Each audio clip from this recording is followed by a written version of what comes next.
Bom dia, irmãos. A graça e a paz do Senhor Jesus. Vocês estão bem? Amém. Graças a Deus.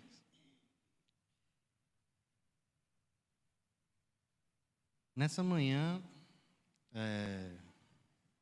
daria início, seguindo o estudo proposto dos profetas menores. Após semana passada foi encerrada a ministração pela irmã Poliana do profeta Zacarias, e essa semana começaria a apresentação do estudo do profeta Malaquias. Só que, infelizmente, o presbítero Evandro, que estava incumbido de trazer essa ministração, a sua esposa foi acometida de Covid. E por precaução médica mesmo, foi colocada a ela, felizmente, a possibilidade de ficar recluso em casa. Então, semana que vem, se Deus quiser, ele estará aqui conosco e dará início à apresentação do profeta Malaquias. Então, o pastor conversou comigo e nessa manhã eu gostaria que a gente pudesse meditar acerca de em um texto do Evangelho de Mateus. Então, vocês podem abrir suas Bíblias. Evangelho de Mateus, capítulo 16. Já que nesse domingo, logo mais à noite, nós celebraremos a ceia. E assim Deus nos permitir. Então, pensei em poder trazer uma mensagem acerca, não da temática de ceia, mas acerca da obra de Cristo. Amém? Todos acharam? Evangelho de Mateus, capítulo 16. Então, de alguma forma, nós estamos na escola bíblica dominical e vocês podem ficar à vontade, certo? Para perguntarem alguma coisa acerca do texto. É uma porção de texto, de alguma forma, um pouco longa.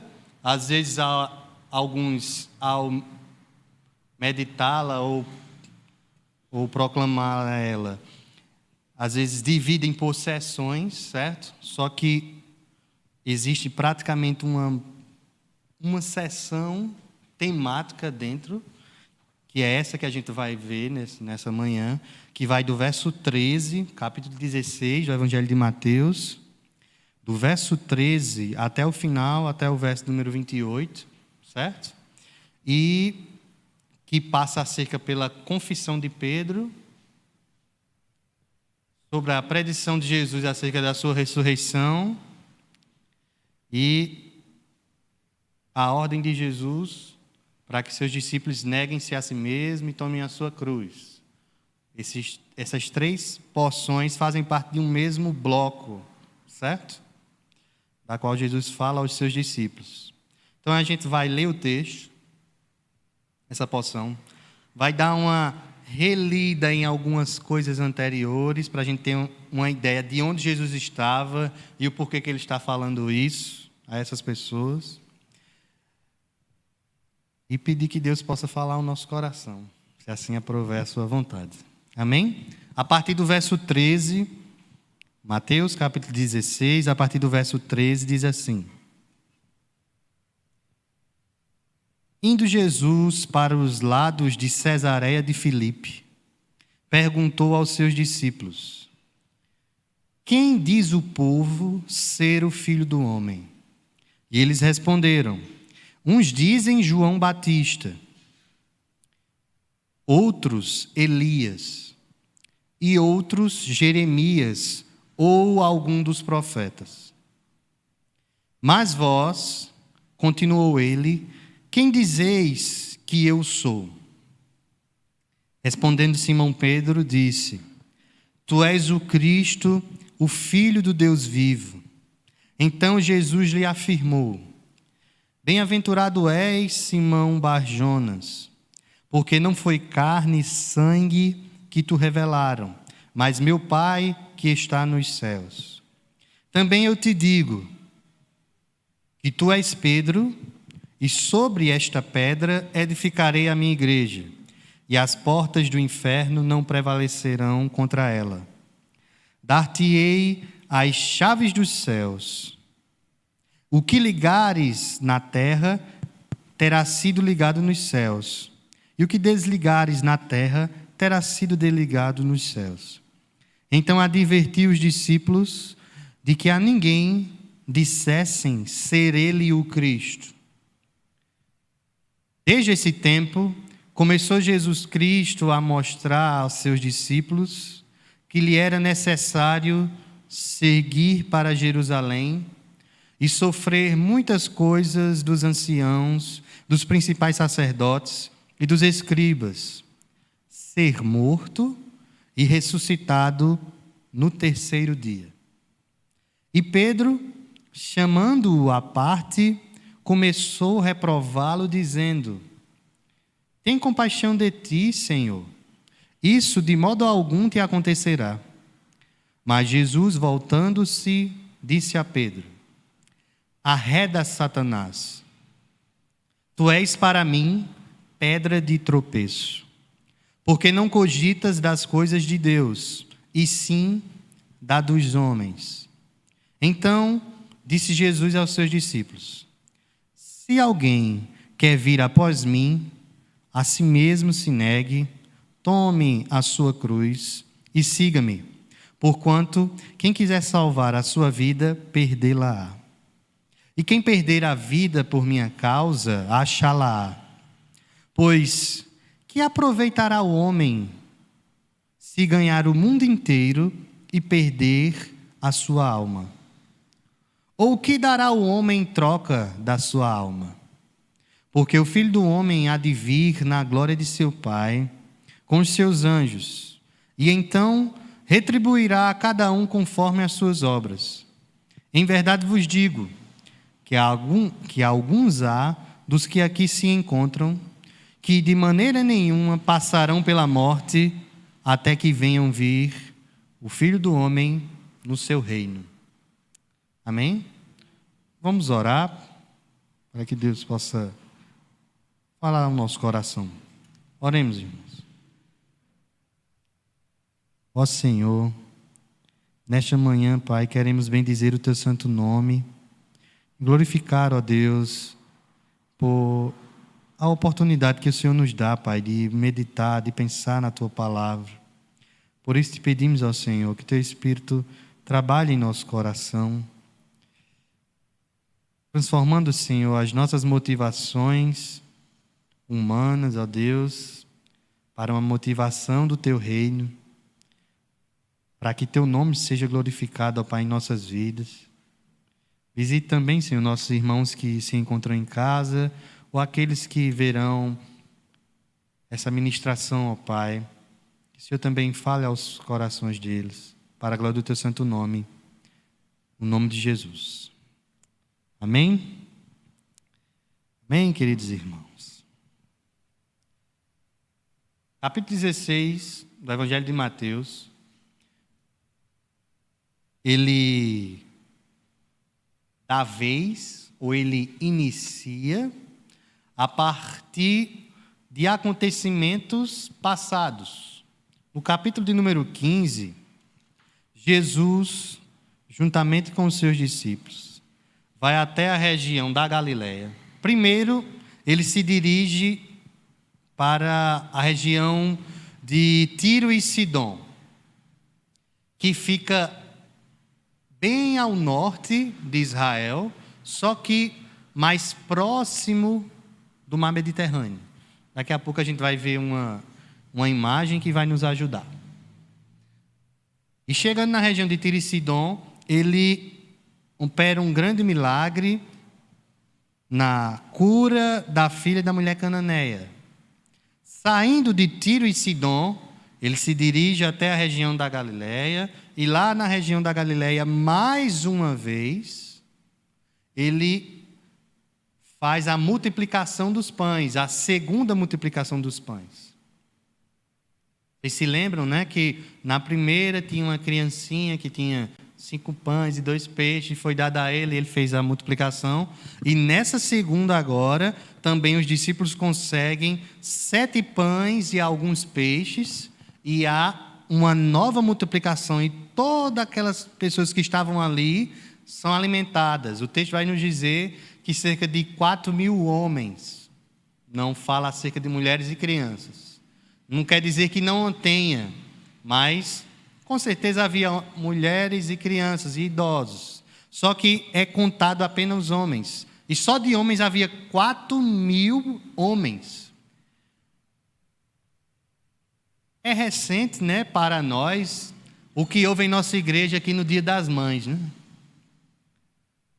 A quantidade de pessoas que havia aqui, que foram alimentadas, né? E a gente se lembra das doações, a quantidade de comida que foi apresentada, né, que foi doada, e nem de perto tínhamos essa quantidade de pessoas alimentadas por Jesus. Isso é que avulta para nós assim, a grandeza do milagre que Cristo fez nessa multiplicação de pães. Irmãos, não havia padaria onde Jesus estava na Galileia. E muito menos açougue, para ele conseguir esses peixes e esses pães. Cristo já começa a apresentar esses milagres, e é algo, como diz o pastor, fenomenal. Um homem sozinho, que sai da região de Nazaré, que percorre todo Israel, desde a parte do norte até o sul. Ele mesmo vai dizer, quando os discípulos de João Batista chegam a ele perguntando se de fato ele era o Messias, Jesus diz: responde a ele o que está escrito: cegos veem, coxos andam, aqueles que estão com demônios, os demônios são expulsos. De fato, em Cristo é cumprida a palavra do profeta, e ele sai percorrendo toda essa região de Israel, que a carro ou a cavalo é cerca de 3 dias para você sair de Jerusalém até o norte. De carro hoje é ligeiro, né? Mas de pé é cerca de 3 dias a pé. É uma certa distância, irmão, para a gente andar. Não sei se os irmãos já tiveram o costume de andar muito pela face da terra aí, pegando lata d'água, né? Mano. É sofrimento. Jesus andou para proclamar o evangelho. E percebe, irmãos, ele seguia a ordem do Pai. 12 discípulos o seguiam. E as obras que ele fazia revelava quem ele era e quem o enviou. E em todo lugar que ele se chegava, havia pessoas que criam na sua palavra e pessoas que rejeitavam. Exatamente após esse milagre da multiplicação, o texto vai dizer que ele vai para a região de Magadã. Aí eu queria colocar a primeira imagem. Por favor, Bia. Ou eu só passar aqui? Tecnologia é muito bom. Não sei se está dando para vocês verem direitinho aí, mas... Eita, tem um laser aqui, irmãos, ó. Magadã, essa cidadezinha aqui, ó. Tá vendo que tem uma cruzinha? Alguns teóricos vão denominar ela de 2 nomes, ou Magdala ou Magadã. Ela fica no lado oeste do Mar da Galileia. O Mar da Galileia era todo arrodeado de cidades. Essas aqui são algumas: Betsaida, Cafarnaum, Corazim, Magdã, tem Genezaré desse lado, mais embaixo aqui vai ter Tiberíades. E Jesus, no milagre da mulher cananeia, né, da filha da mulher cananeia, ele estava aqui, ó, em Tiro. Ele desce de Tiro para a região da Galileia, faz o milagre da multiplicação dos pães. Não é dito literalmente o lugar que foi, mas é dito que aonde ele fez o milagre, dali ele se dirigiu para o território de Magadã, ou Magdala. Passa outra imagem, por favor. Oh, meu Deus. Pronto, essa aqui tem mais cidades, para a gente poder entender melhor.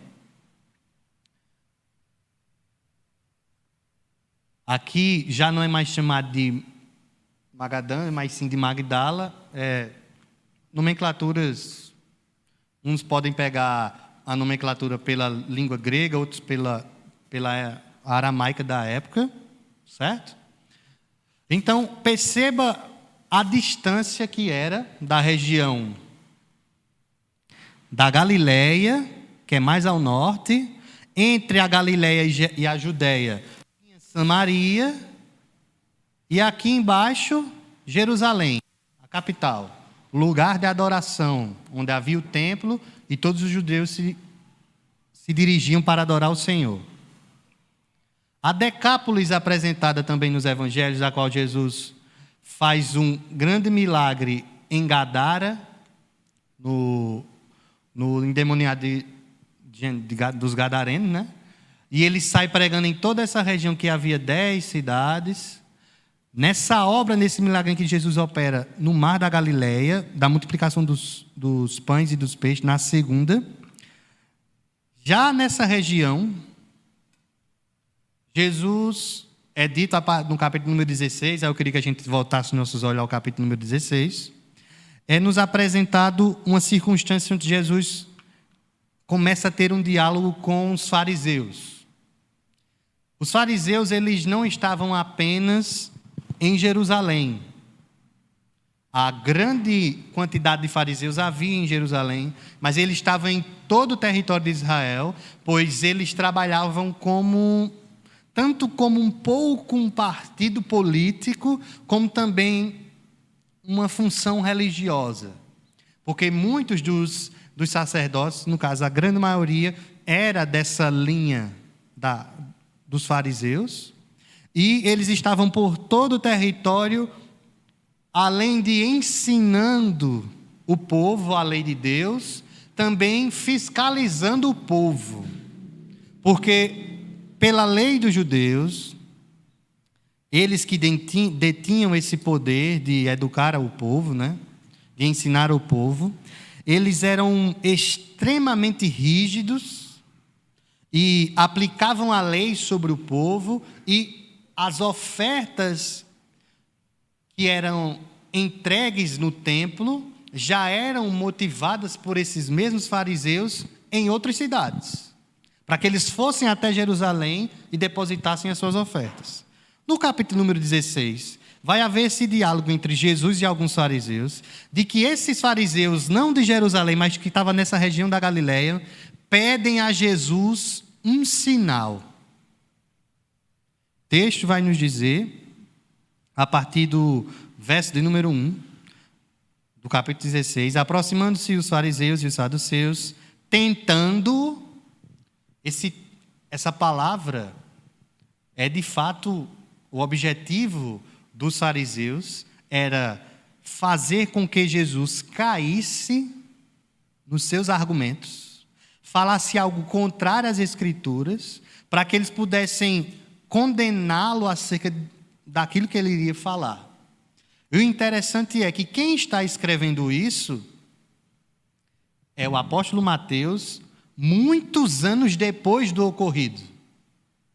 E eles compreendem a intenção, tanto Mateus como Marcos e Lucas, que narra essa porção de texto, eles compreendem que a intenção dos fariseus não era tirar uma dúvida, ou porque eles estavam acreditando em Jesus e queria que Jesus, de fato, revelasse que ele era o Messias. Não, eles queriam pegar Jesus na sutileza. Então eles tentaram a Jesus, colocaram um tropeço para que ele pudesse cair. E eles pedem que Jesus apresentasse a ele um sinal vindo do céu.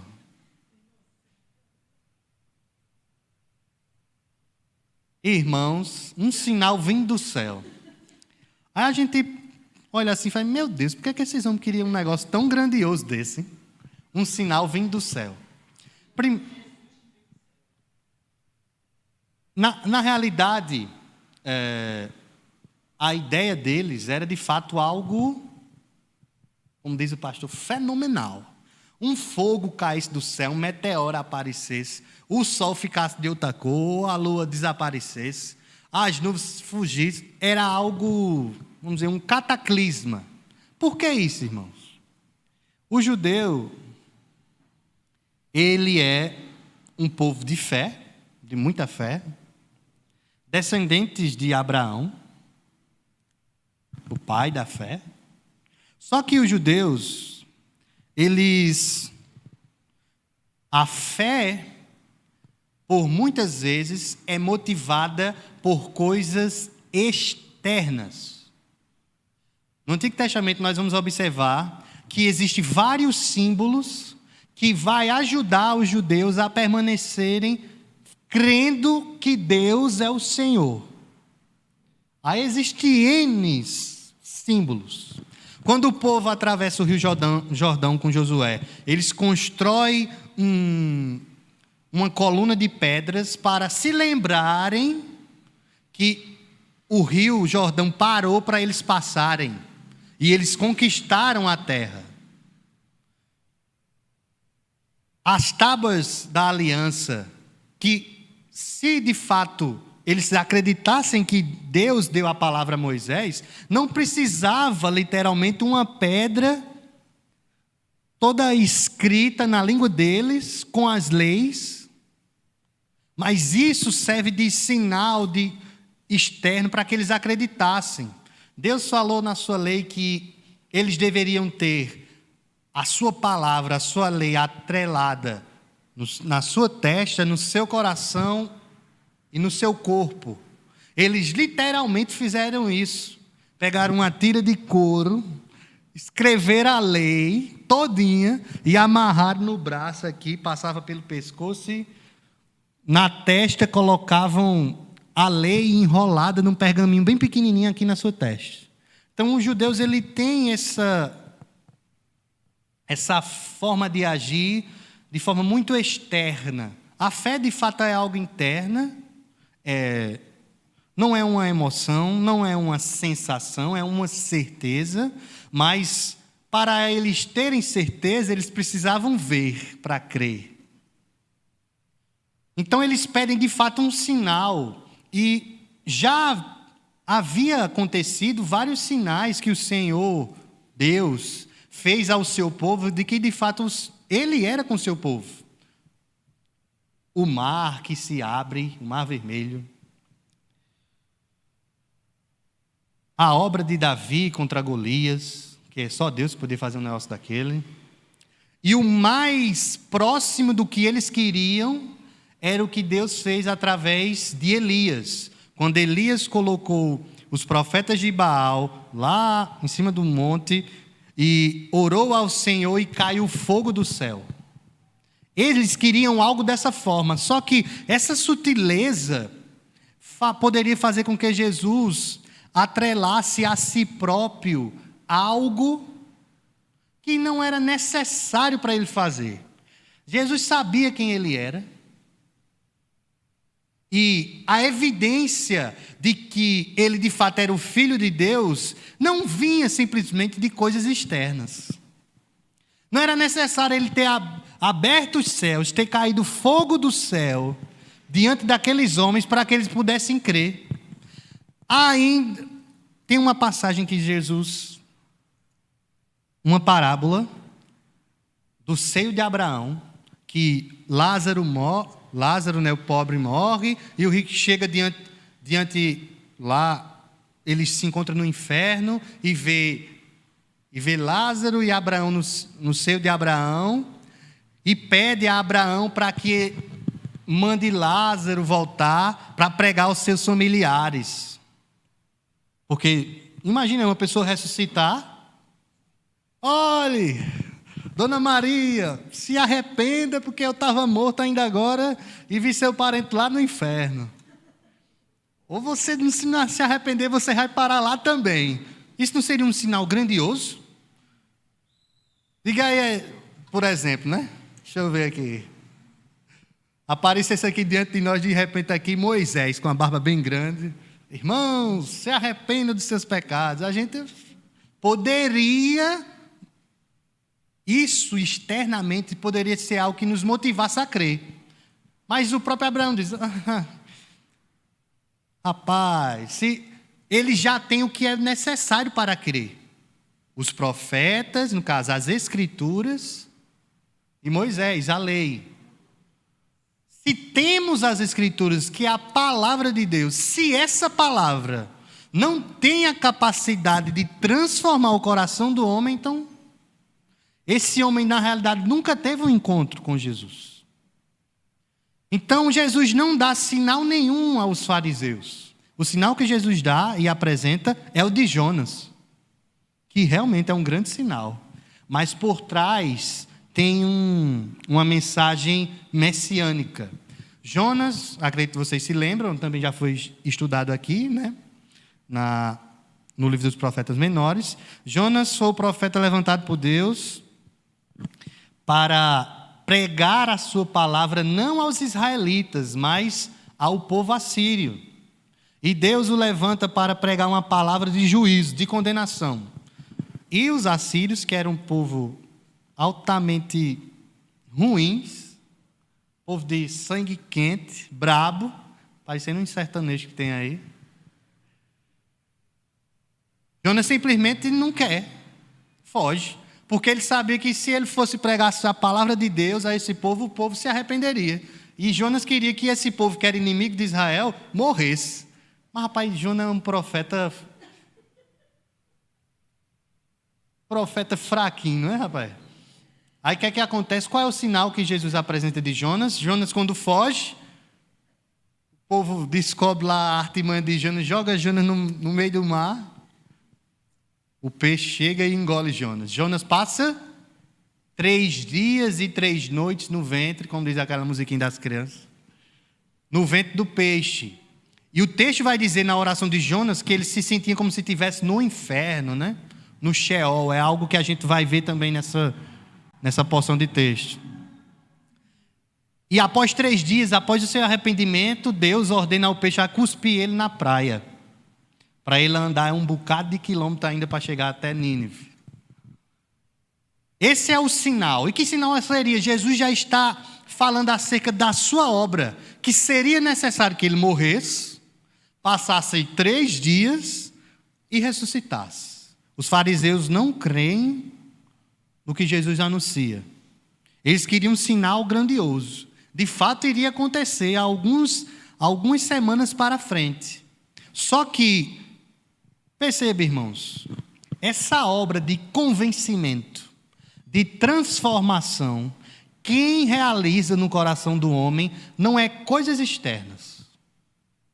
É Deus, é o seu Espírito em nós. É através da proclamação da palavra do Senhor, da pregação do Evangelho, que os perdidos são alcançados. Não existe mistério. Não existe novidade. É a mesma mensagem desde os apóstolos até hoje. É Cristo crucificado, morto e sepultado, mas ressurreto ao 3º dia. E através dessa obra, muitos creram. O texto vai dizer aqui a partir do verso 5, que ao falarem isso, eles rejeitaram a palavra de Jesus, e Jesus vai agora exortar os seus discípulos. Olha, aí é interessante como os discípulos entendiam que só o que Jesus falava. Jesus diz aos seus discípulos: tenham cuidado com o fermento dos fariseus. Aí vocês se lembram que até um tempo desse, eles não estavam aqui nessa região de Magadã, né? Magdala. Eles, uns dias atrás, estavam com Jesus e Jesus multiplicou os pães e os peixes. Aí eles pensaram: acho que Jesus está falando do fermento dos fariseus. Será que o fermento dos fariseus vai multiplicar mais ainda os pães do que o de Jesus? Ô Senhor, os discípulos. Mas não se preocupe não, irmão. A gente às vezes é do mesmo jeito. O Senhor fala com a gente e a gente fica perdidinho. Não era desse fermento que Jesus falava. Não era daquele material que era colocado nas massas para fazer crescer. O fermento dos fariseus era a doutrina, era o ensino dos fariseus que era contra a palavra do Senhor. E aqui estava o autor da palavra falando com seus discípulos. Aos discípulos falam: agora eu entendi. Não é do fermento, não, que ele estava falando. Ele estava falando para a gente ter cautela com o ensino dos fariseus. Irmãos, para a gente ter ideia, isso eu nunca me esqueci, porque na época que eu ainda era jovem e participei da amostra bíblica aqui na nossa igreja, a gente estudou acerca de como os fariseus lidavam com o povo.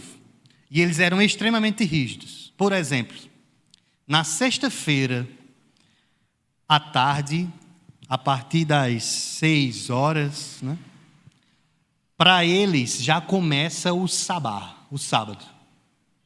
E a partir dali, eles não podem fazer obra alguma, trabalho nenhum, a não ser adorar a Deus e meditar em sua palavra. E eles viviam de forma extremamente simples, todos reunidos em suas casas. Por exemplo, se na sexta-feira eles tivessem uma galinha e a galinha tivesse colocado o ovo naquele dia, eles não podiam ir até o galinheiro e pegar o ovo, nem muito menos comê-lo. Os fariseus interpretaram da lei que eles só deveriam andar 1000 passos durante o sábado. Acima disso já era pecado. E fora outros absurdos que eles acrescentavam. E a vontade de Deus para o sábado não era isso. Então esse fermento, essa doutrina farisaica prendia o homem, escravizava o homem. Ao invés de o homem ser livre para adorar a Deus, ele se colocava sempre preso. Então Jesus diz: tenham cautela, tenham cuidado. Saindo, aí agora a gente entra no nosso texto, saindo da região de Magdala, ou Magadã, o texto vai nos dizer que Jesus se dirige a Cesareia de Filipe.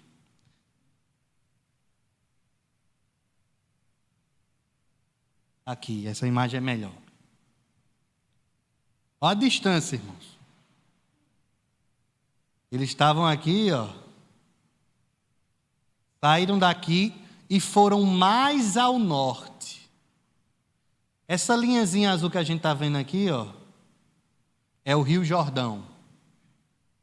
Vocês um dia vão lá? Vocês têm coragem de ir lá? No Rio Jordão? Eita, é caro, viu, irmãos, para ir para o Rio Jordão. Tu vai, Vanilson? Tem coragem, né, Vanilson? É um pouco caro, viu, irmão, mas qualquer coisa a gente vai ali em Boqueirão, vai no Rio Paraíba, tá bom demais. Aqui no Rio Jordão, e esse Rio Jordão, ó, perceba, toda essa região é extremamente seca. E o único lugar de água corrente mesmo, essa poçãozinha bem fininha de água, que nasce nas colinas do vale do Monte Hermon. Certo? E Cesareia ficava próximo ao Monte Hermon. Cesareia de Filipe, ela ficava a 40 quilômetros de distância. Como daqui em Soledade. Mais ou menos. Certo? Então já dá para a gente ter uma noção de distância aí para os nossos dias. 40 quilômetros de distância.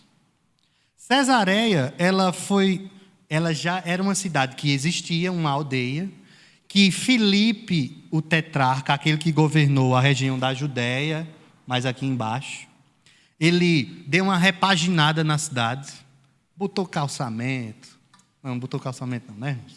Ajeitou a cidade todinha, né? E fez uma homenagem ao imperador da época, que era César Augusto. Por isso o nome, Cesareia. Aí por que de Filipe? Porque havia uma outra Cesareia, certo?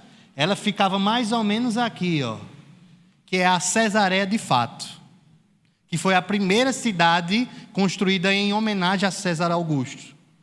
Aí essa daqui é de Filipe, porque foi feita depois e foi feita por Filipe o tetrarca, certo? Cesareia não era uma cidade que fazia parte de Israel. Ela já era da Síria, certo? Mais ao norte. Ok? Ou seja, era uma cidade pagã. Lá em Cesareia havia um templo que era do deus Pan. Muitas pessoas adoravam. E também haviam muitos adoradores de Baal em Cesareia de Filipe.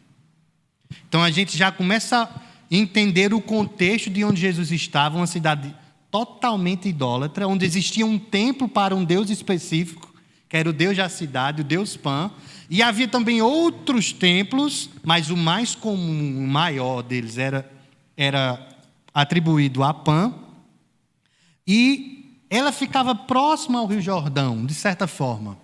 Perto dela havia uma das fontes que formavam o Rio Jordão. A principal fica no monte, e outras eram formadas até Cesareia. Daqui para baixo, o rio tomava conta e seguia curso até o Mar Morto, que é essa porção de água lá embaixo, que não está aqui não, que aqui é o Mar da Galileia. Né? Continuando, o Monte Hermon, ele tinha 3.000 metros. É alto, viu, irmão? Aqui na Paraíba a gente tem um lugar o mais alto, que é o Pico do Japi, que tem 1.000 e poucos metros. Lá é tão alto que mesmo sendo um lugar deserto, o pico dele praticamente o ano inteiro fica com gelo. Por isso que escorre a água lá do monte e chega até próximo de Jerusalém. E o que é que isso tudo tem a ver com o que Jesus vai falar? Este vai dizer que Jesus em Cesareia pergunta aos seus discípulos quem o povo dizia ser o Filho do Homem. Verso de número 13. Quem é esse o Filho do Homem? Vocês já tinham ouvido falar acerca do Filho do Homem? Interessante, né? Que Jesus não é literalmente filho do homem, né? Humanamente ele é filho da mulher. Não é?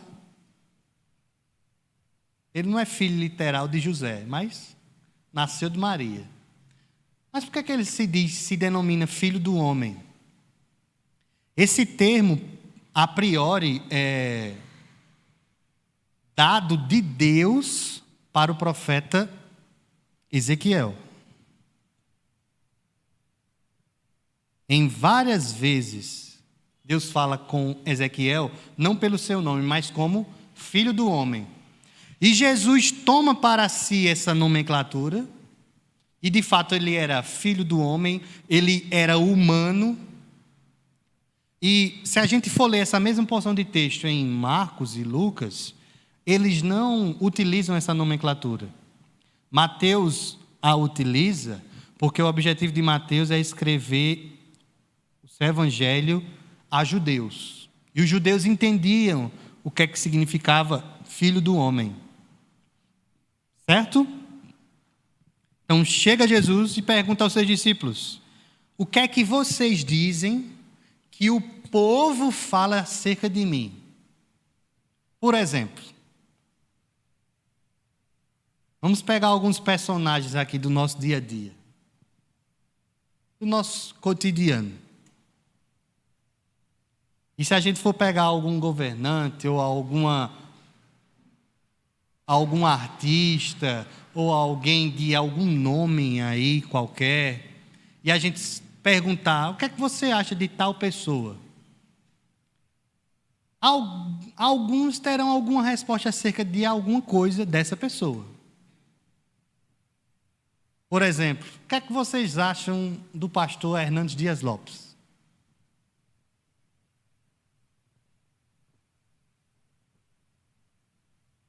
Vocês conhecem ele? Eita! Só de ver, né? Na consciência cristã.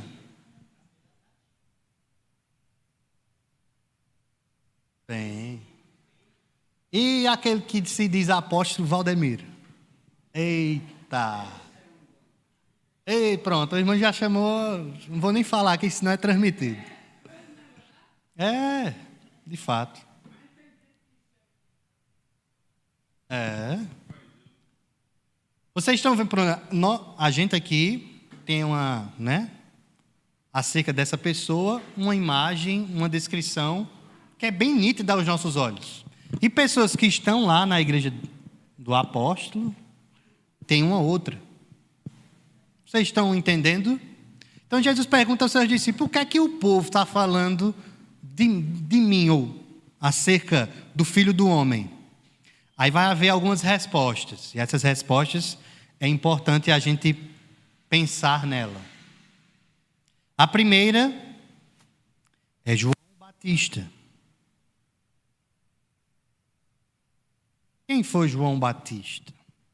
Não João Batista, como se Batista fosse sobrenome. João o Batista. Certo? João o Batista, ele era primo de Jesus.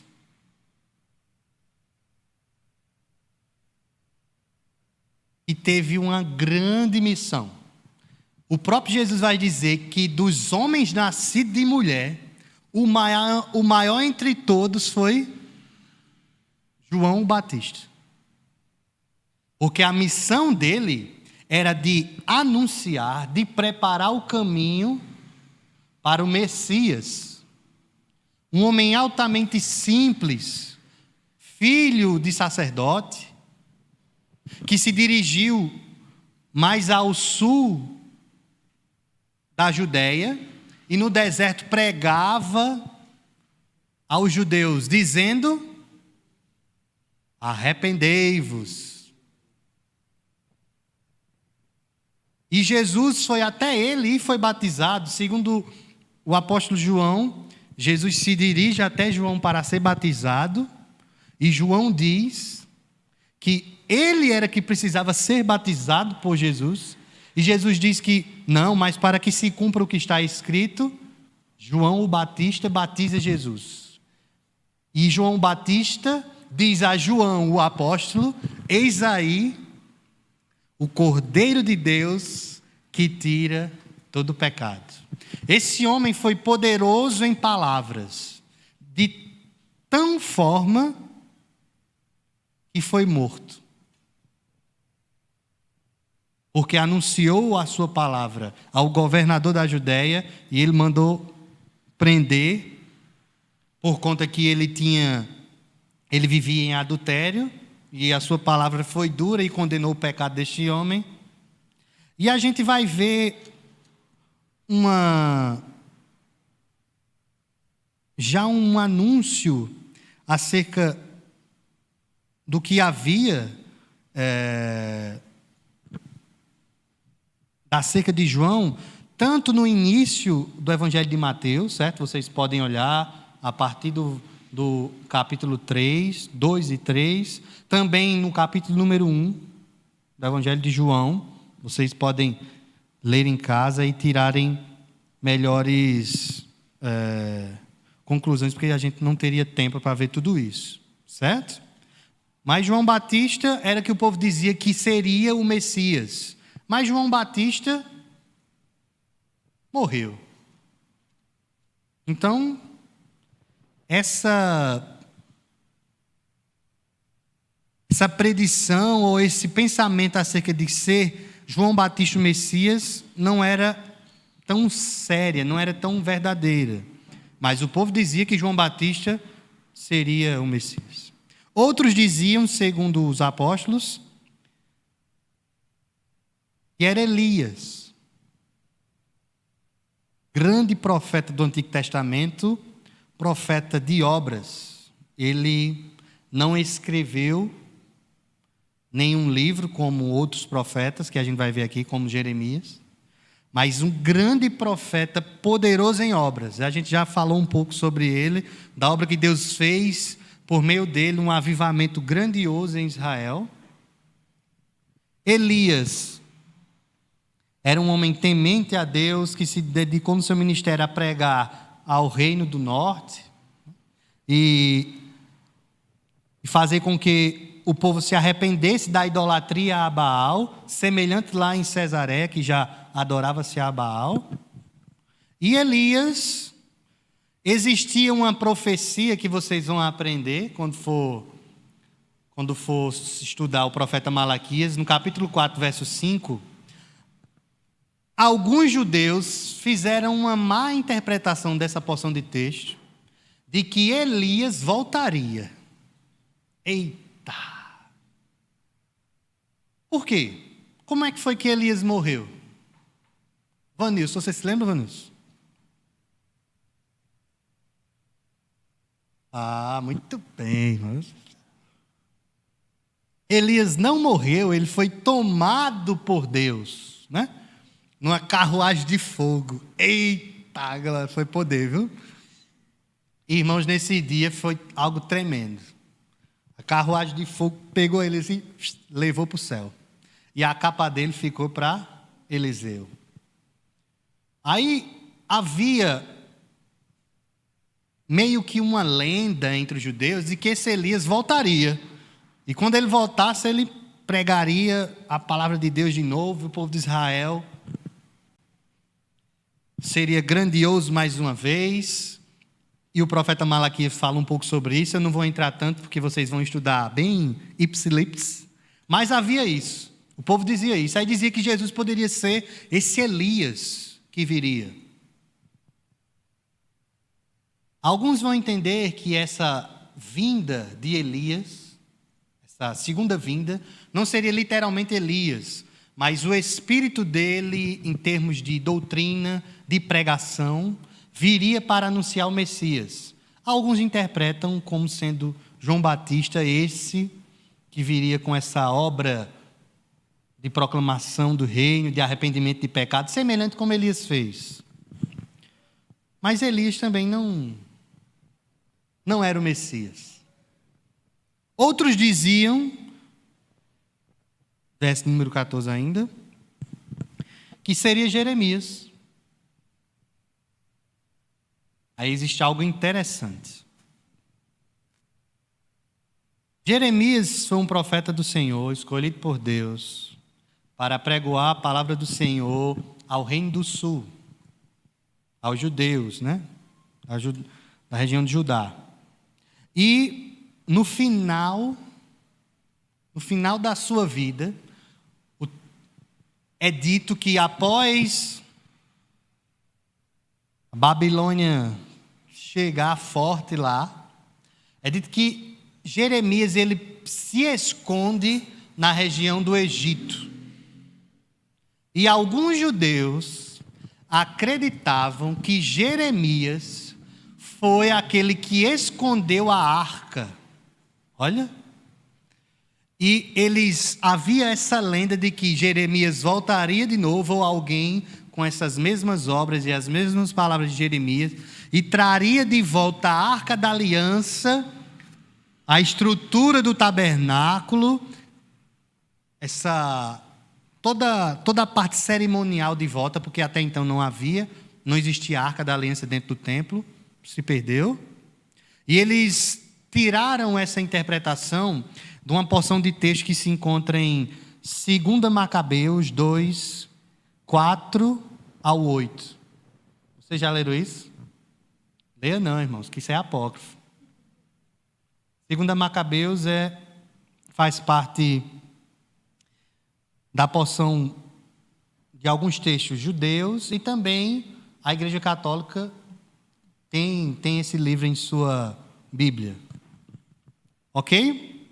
Então, há essa porção de texto que faz referência a isso. E Jeremias representa esses profetas da palavra. Elias representa esse profeta das obras. E o texto vai dizer que outros diziam que o Messias ou o Filho do Homem poderia ser alguns dos outros profetas. Irmãos, vocês acham boas referências para o Messias? João Batista, Elias, Jeremias, são 3 homens de Deus. Mas se a gente voltar aí, voltem aí, no capítulo 10 do Evangelho de Mateus.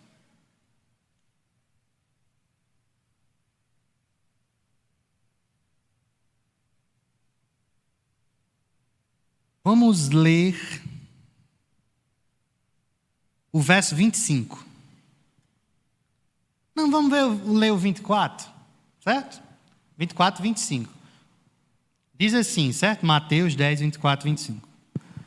O discípulo não está acima do seu mestre, nem o servo acima do seu senhor. Basta ao discípulo ser como seu mestre e ao servo como seu senhor. Se me chamaram Beelzebu, ao dono da casa, quanto mais aos seus domésticos. Quem está falando isso é Jesus. E ele está falando a quem? Aos fariseus. Os fariseus disseram que Jesus fazia obras não pelo Espírito de Deus, mas sim por Beelzebu. Eles disseram que Jesus estava endemoniado, ou era um agente, ou um obreiro do maligno. Jesus vai dizer que a Jesus, eles desonraram. De fato, o que eles fizeram foi uma blasfêmia. Disseram que a Jesus foi atribuído a ele como filho de Beelzebu. Beelzebu é denominado assim, certo demônio inimigo, né, do povo de Deus, que operava obras malignas. O povo também chamava Jesus disso. Só que os discípulos não dizem a Jesus. Mas Jesus teve esse diálogo, a gente acabou de ver. O povo em si pode ter uma visão completamente distorcida de Jesus.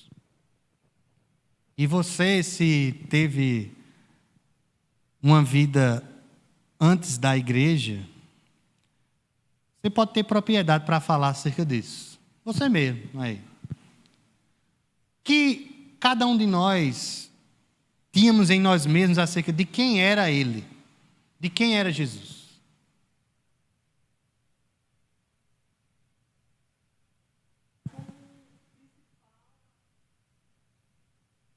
Isso.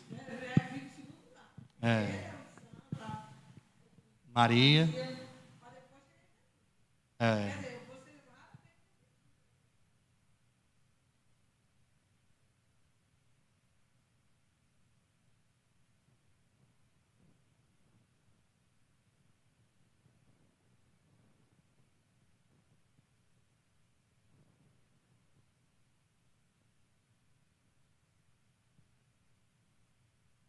É.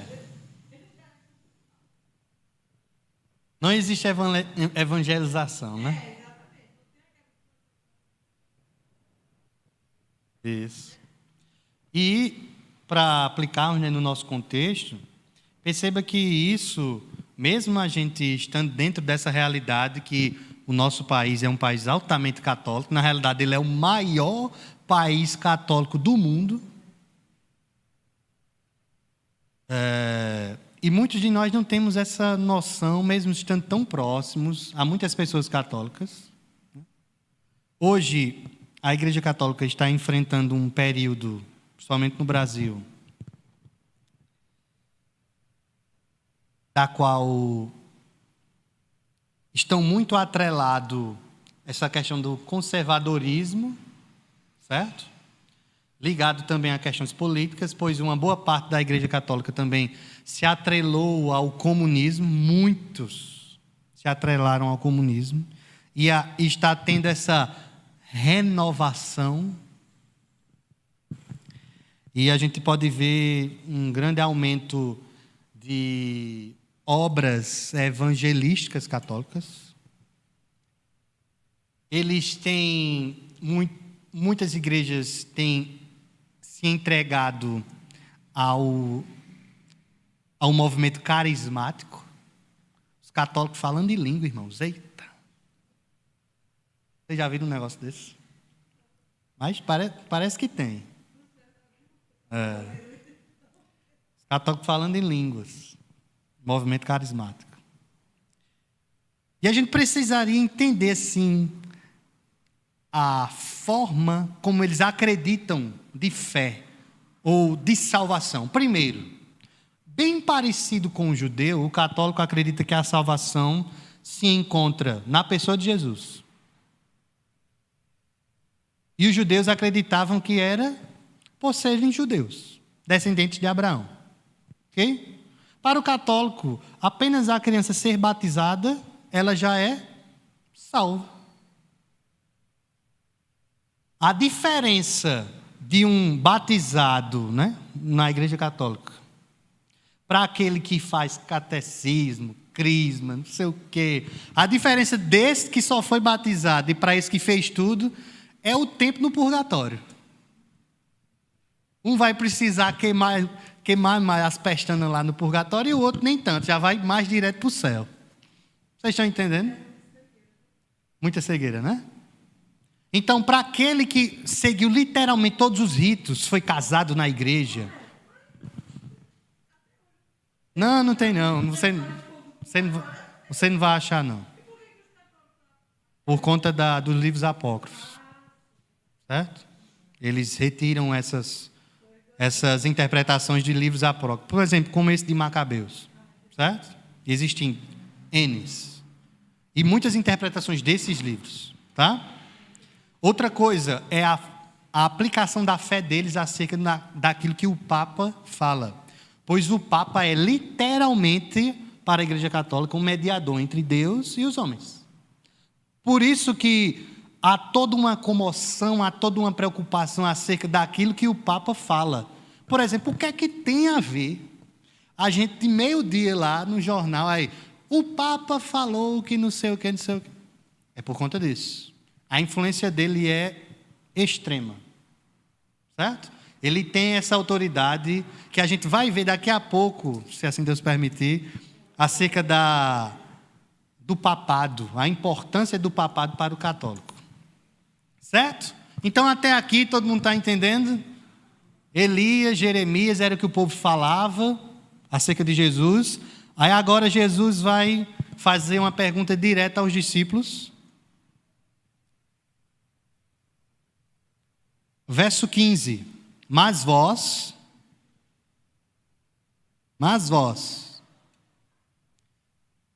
continua ele dizendo, quem dizeis que eu sou? Aí a pergunta para também nós nessa manhã. Mas vós, quem dizeis que eu sou? Essa pergunta, ela divide, literalmente, aqueles que creem e aqueles que não creem em Jesus. Porque cada um pode ter um conceito da pessoa de Jesus como queira. O texto vai nos dizer que a partir do verso número 16, Pedro toma a voz e fala e dá a resposta a essa pergunta. Aí a pergunta é, por que foi Pedro que falou? Os irmãos sabem dizer? Porque Pedro falou? Os outros ficaram calados. Isso. Tu és. Ele não falou, Senhor, eu acho. Não, ele afirma. Também. Mas a gente está falando acerca de pessoas. Os apóstolos eram judeus, certo? E, por exemplo, se estivéssemos aqui numa comunidade judaica, de forma alguma vocês me veriam tomando a palavra, por conta da minha idade. Sempre se colocaria o homem mais velho. Sempre é assim. A honra aos mais velhos. E é dada aos mais velhos essa honra de ensinar aos mais novos.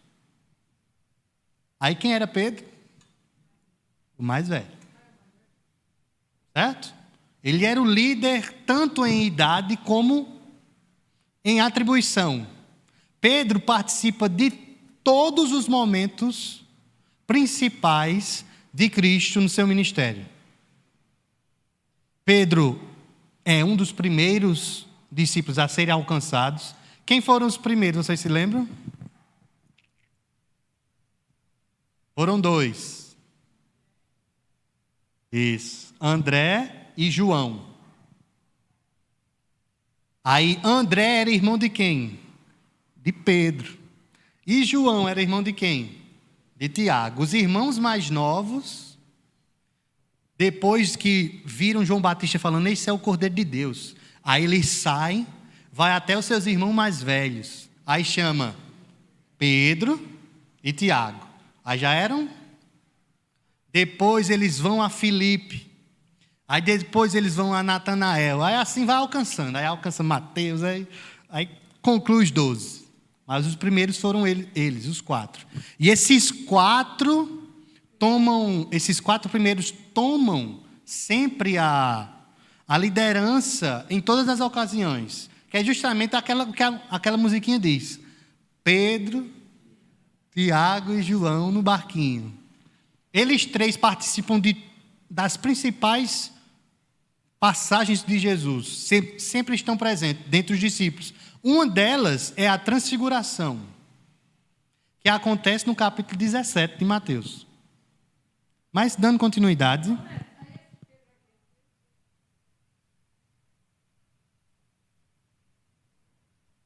Capítulo 23. É o mesmo. A gente vai chegar lá. Esse Pedro é demais. Vamos seguir. A afirmação de Pedro é: Tu és o Cristo, Christos, ungido, Messias, o Filho do Deus vivo.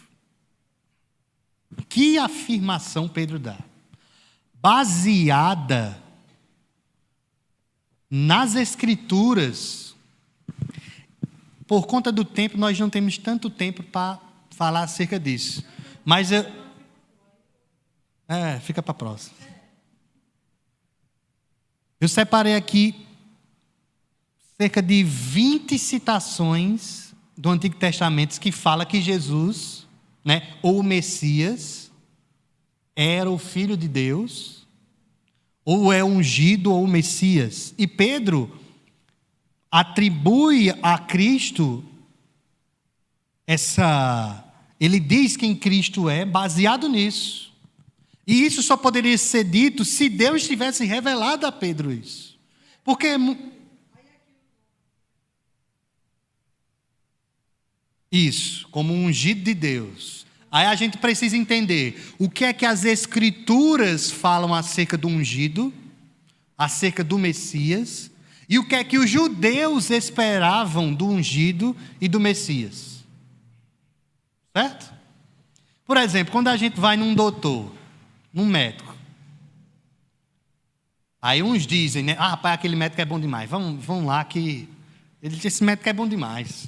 Aí você chega com uma expectativa no médico. Você não vai ser bom demais, ele vai passar um remédio que vai ser tiro e queda. Você chega no médico, o médico está lá de cabeça baixa, aí, como é seu nome? Não sei o quê. O que é que está sentindo? Toma, remédio. Até amanhã. Aí você sai com uma expectativa, você entra com uma expectativa e sai com outra.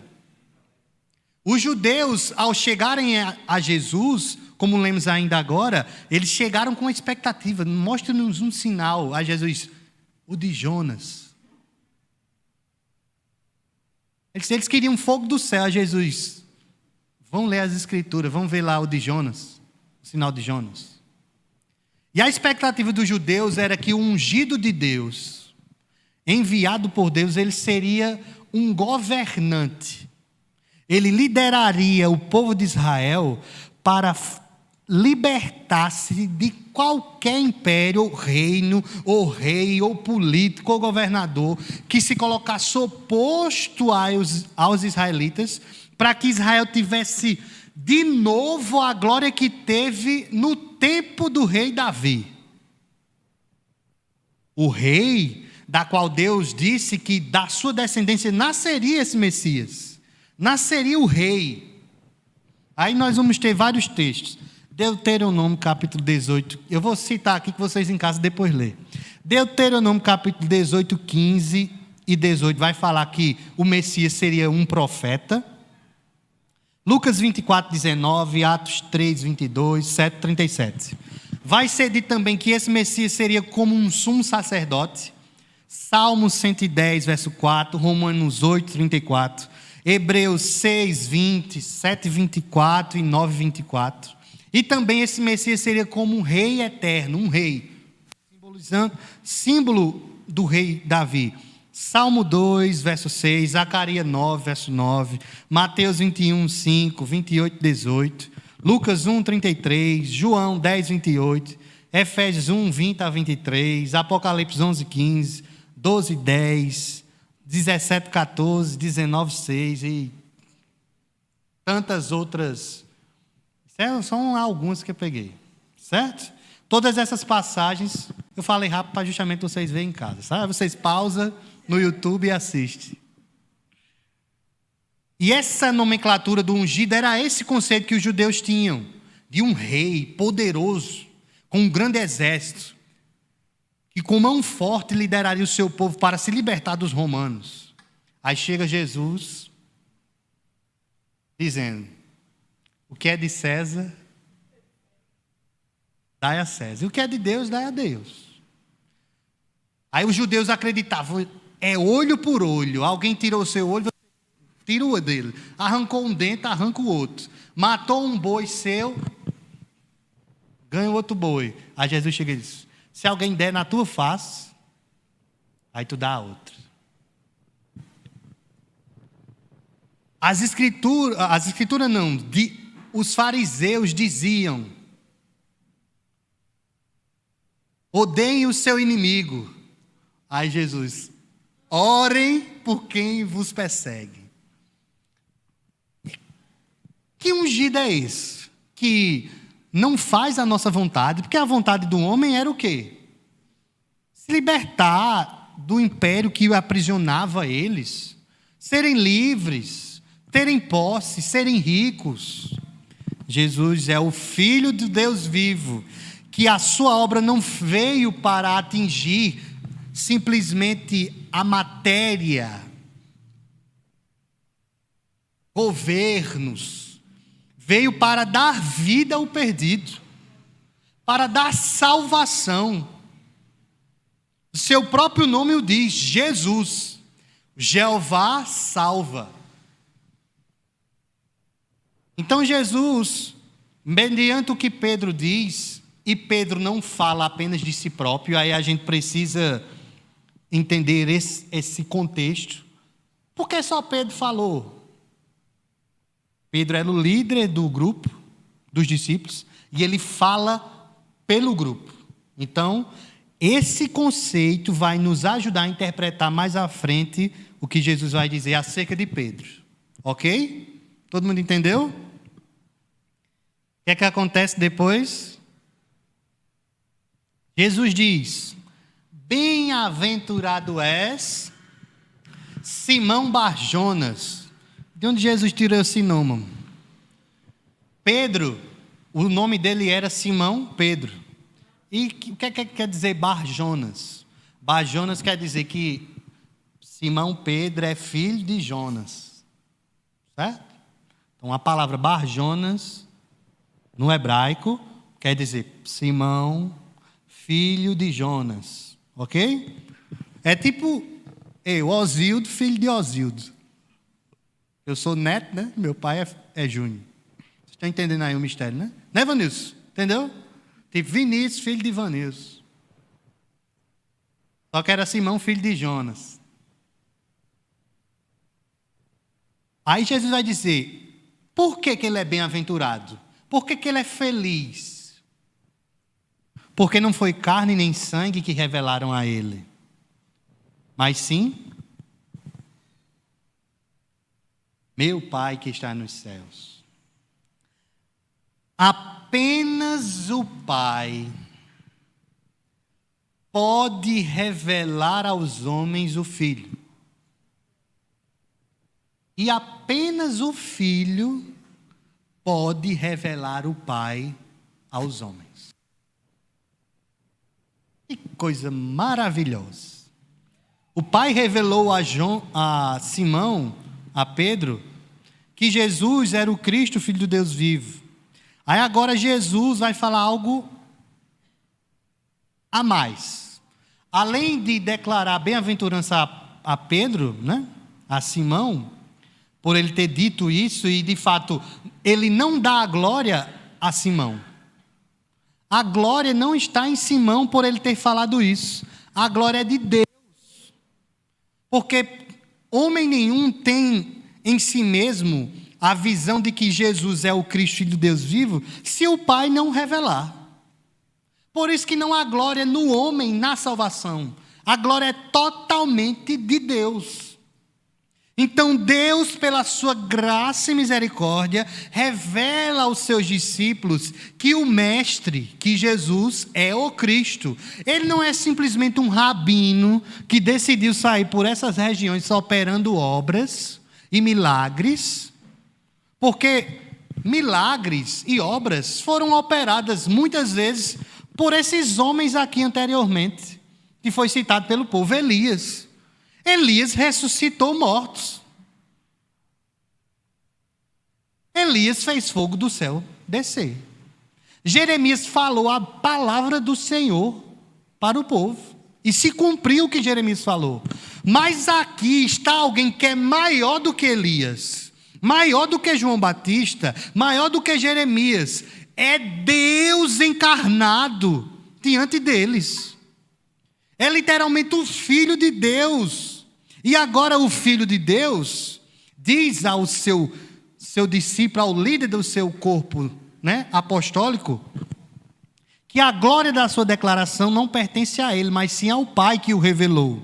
E ele ainda acrescenta: também eu te digo, eita, é agora, irmãos, que tu és Pedro, e sobre esta pedra edificarei a minha igreja, e as portas do inferno não prevalecerão contra ela. Quem crê, diga amém. Amém. Vocês não creem, não sei nem falar. Eu nem escutei, viu, André, você falando. Meu vi.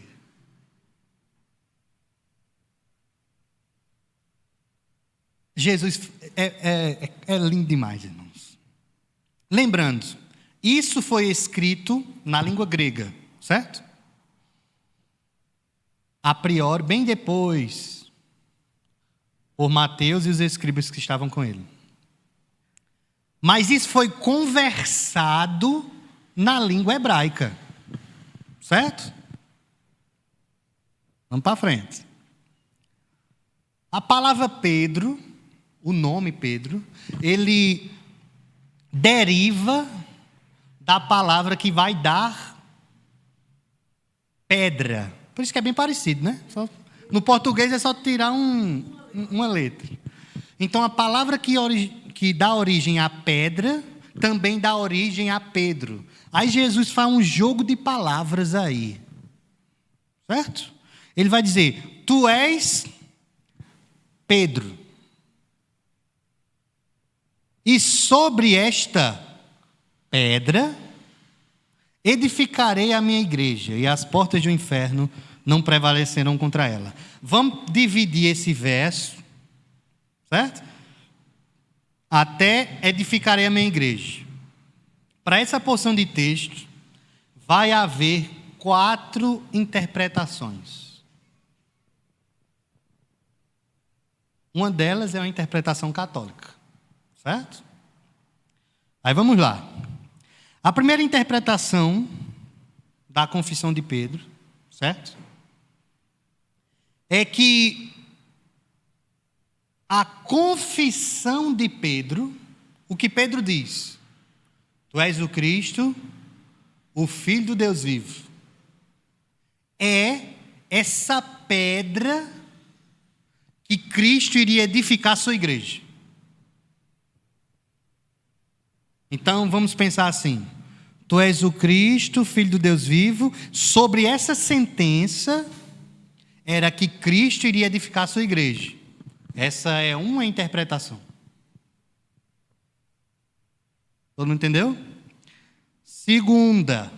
A segunda interpretação é que seria o próprio Jesus a pedra que levantaria-se a igreja.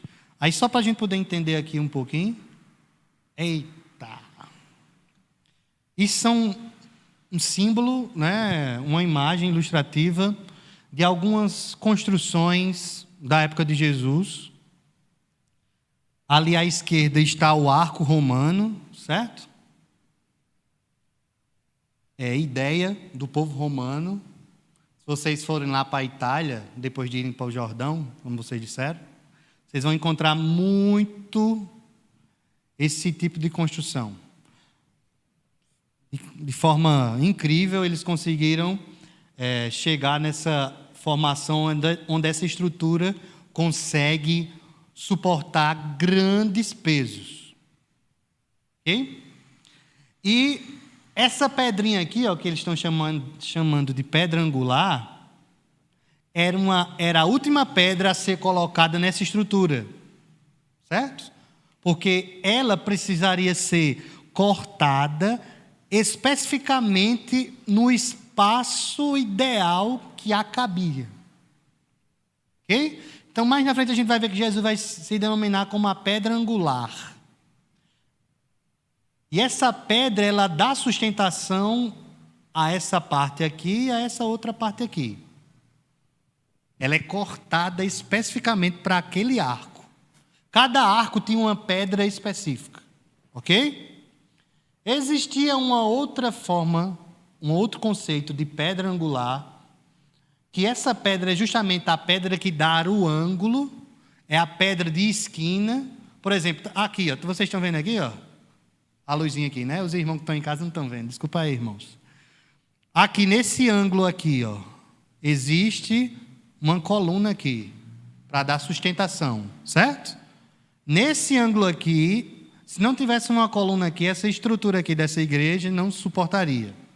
E essa porção desse ângulo aqui nessa imagem, ela tanto vai direcionar o corpo de pedras que vão para até aqui, e esse corpo de pedras que vão para aqui. Ok? Então Jesus está dizendo que a partir desse símbolo da pedra utilizada nas edificações de sua época, a igreja tomaria forma. Aí, por uma interpretação, seria a sentença. A segunda interpretação, que pode ser, alguns acreditam, que seria o próprio Jesus. Estão vendo aqui? Tem até o nome aqui. Jesus Cristo. Outros vão interpretar como a pedra não ser nem a sentença e nem Jesus, mas sim Pedro, literalmente. Aí é daí que a Igreja Católica começa o conceito do papado, sendo Pedro o primeiro papa. E ele sendo o mediador entre Deus e os homens e ligando e desligando as coisas do reino dos céus. Aí pronto, aí daí para frente começa aí a brincadeira. Certo? Então Pedro seria para os católicos, e para também teólogos católicos, né? Aquilo ou aquele que sustentaria a edificação da igreja. A quarta interpretação, e para mim a mais coerente, seria que essa pedra que a igreja seria edificada seria o corpo de doutrina dos apóstolos. Não apenas a sentença, tu és o Cristo, Filho do Deus vivo, mas tudo aquilo que os apóstolos iriam anunciar seria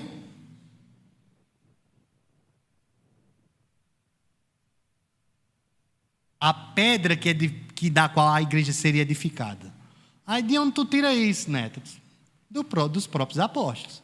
Vamos abrir rapidamente em Efésios, capítulo 2. Aí já não é mais Pedro falando, é Paulo. Felizmente, não acredito que não dê tempo da gente ver tudo hoje, mas terminando essa porção, já nos satisfaz. Efésios capítulo 2, vamos ver a partir do verso de número 20. Vamos ver do 19. Diz assim: assim, já não sois estrangeiros e peregrinos, mas co-cidadãos dos santos, e sois da família de Deus, edificados sobre o fundamento dos apóstolos e profetas, sendo ele mesmo, Cristo Jesus, a pedra angular. Bom, tá? Esse verso que lemos seria isto aqui, essa imagem, da qual Cristo é de fato a pedra angular. É a partir dele que a edificação é estruturada, mas quem fundamenta, quem dá sustentação, seria aqui, os apóstolos e os profetas, ou seja, os ensinos dos apóstolos e todos os ensinos do Antigo Testamento, ou seja, o Novo Testamento e o Antigo Testamento. Por que essa seria a melhor interpretação? Primeiro, o próprio Jesus, lá no texto em Mateus, vai dizer que é Ele que vai edificar a igreja. Ele não se coloca como a estrutura, mas sim como edificador.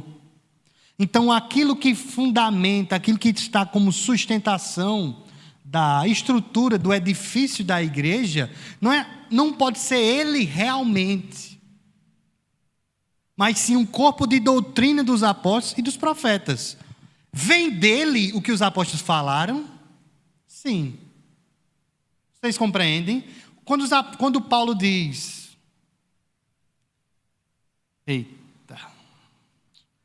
que os jovens deveriam cuidar das coisas do Senhor, lá em Coríntios, capítulo 7, 1 Coríntios. De onde Paulo tirou isso? De onde foi que Paulo tirou que quando Jesus voltar, uns serão transformados e receberão um novo corpo? E é só Paulo que fala isso. De onde Paulo tirou isso? Foi da cabeça dele? Não. Paulo foi ensinado pelo Senhor. Paulo visitou até o terceiro céu. Então, o corpo de doutrina, tanto do apóstolo Paulo, do que João vai falar, do que Pedro na sua carta fala, Pedro vai dizer, vamos abrir 1 Pedro, rapidamente. 1 Pedro, capítulo 2.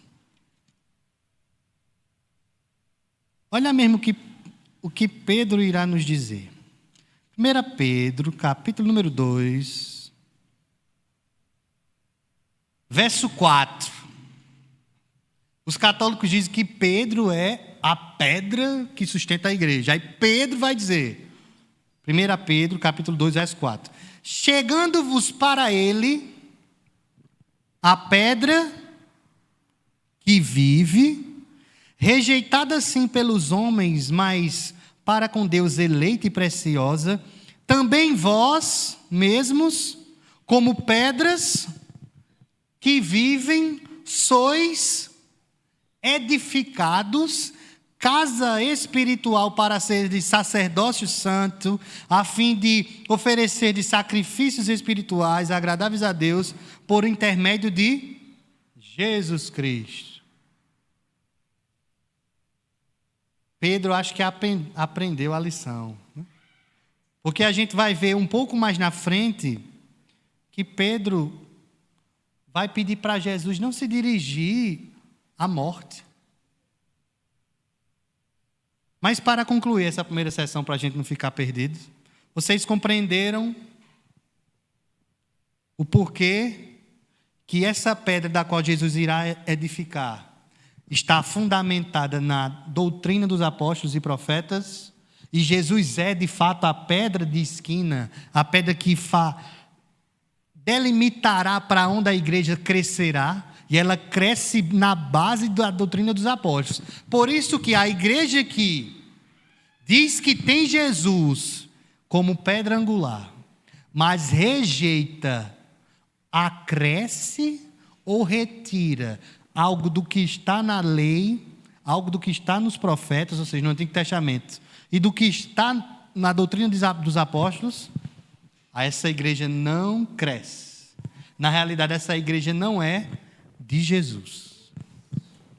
Então, infelizmente, essa igreja que rejeita a doutrina dos apóstolos e dos profetas, mas acresce a sua própria doutrina, essa igreja não é a de Jesus. E essa igreja de Jesus, como ele mesmo diz, ela fará obras grandiosas, e uma delas é: as portas do inferno não prevalecerão contra ela. Rapidamente, inferno, para o contexto aqui, tanto do povo judeu, como da palavra em si que Jesus fala no original, inferno é Sheol, é lugar dos mortos, certo? Os judeus não acreditavam em céu e inferno. Eles viviam o hoje e o agora. Para eles todos, tanto eles como os gentios, após a morte, todos se dirigiam para o Sheol, semelhante àquela ideia dos gregos que, após a morte, se iriam para o Hades. É o mesmo lugar, o lugar dos mortos. Então a igreja prevalecerá contra a morte. Um bocado de irmão nosso já morreu, mas o Senhor Jesus disse que ela prevalecerá. Ele venceu a morte, ele mesmo venceu a morte. E naquele grande dia ele ressuscitará todos.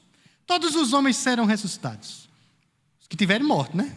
Os que tiverem vivos serão transformados. Então a igreja prevalecerá contra a morte não deteu o nosso Senhor e não nos deterá. Por fim, do verso 19, Jesus vai dizer que a igreja que tem a Cristo como pedra angular, que tem como seu fundamento os apóstolos, a doutrina dos apóstolos e dos profetas, a eles foram dadas as chaves do reino dos céus, e eles poderão ligar e desligar. O que é que significa isso, irmãos? Para a gente encerrar. O termo ligar e desligar é um termo rabínico. É atribuir poder ou retirar poder. É abrir portas ou fechar portas. E exatamente foi dado aos apóstolos a honra de abrirem as portas dos reinos quando eles chegavam nos lugares e pregavam a palavra. E a nós hoje, irmãos, continuamos nessa mesma missão. Não temos de forma alguma o poder e a autoridade que os apóstolos tinham, pois eles tinham a autoridade dada por Jesus de ensinarem o povo e doutrinarem o povo. E hoje a igreja, ela ensina o povo o que os apóstolos falavam. Então o testemunho nosso hoje acerca de Jesus não é o nosso testemunho basicamente, é o testemunho dos apóstolos. Quando eu digo que Jesus é o Cristo, Filho de Deus vivo, eu estou falando o que os apóstolos proclamaram. E o meu testemunho é verdadeiro porque o testemunho dos apóstolos é verdadeiro. Então perceba a honra e a importância que esses homens tiveram. E que hoje nós, como proclamadores do Evangelho, nós podemos sim abrir as portas dos reinos para aqueles que estão perdidos. Então cabe a nós, irmãos, irmos e pregarmos a palavra do Senhor. Felizmente não teríamos tempo para concluir o restante, mas já vimos bastante coisa acerca da confissão de Pedro. Que isso possa motivá-lo a pensar na missão que você tem hoje e agora. de proclamar a Cristo como o Messias, como o Filho unigênito de Deus, que vive. Ele não está morto, ele está vivo. E coube a nós a missão de proclamarmos a Cristo. Não coube a políticos, não coube a clubes sociais, não coube a partidos, coube a nós, a igreja. E essa honra de proclamar foi dada a nós. Mas interessante, veja o que diz no verso 20. Então advertiu os discípulos, Jesus adverte aos discípulos, de que ninguém dissesse ser ele o Cristo. Oxi! E agora? Por que Jesus ordena isso? Pois o tempo ainda não era chegado. Jesus não tinha morrido ainda. Eles não poderiam pregar ser Jesus o Cristo, pois a obra não tinha sido concluída. E nós agora? Agora já foi. Agora essa é a nossa missão. Não peguemos esse verso 20 e botamos no bolso assim e pronto. Jesus disse que não era para pregar, vou ficar só em casa. Não. Você foi comissionado. Você foi chamado. Você foi advertido para pregar o Evangelho. Então, aonde você estiver, com a pessoa que você conhecer, pregue o Evangelho. Deixe Jesus lhe usar, no nome de Jesus. Amém. Vamos orar rapidamente? Deus bendito, nós te agradecemos, Senhor, por essa oportunidade. Te pedimos ao Senhor que tudo isso possa ser real em nosso coração. Que Teu Espírito, Senhor, tenha vez e voz em nosso coração. Para a glória do Teu santo nome. Motive-nos, ó Senhor, a ter uma vida missionária, uma vida que honra ao Senhor. No nome de Jesus.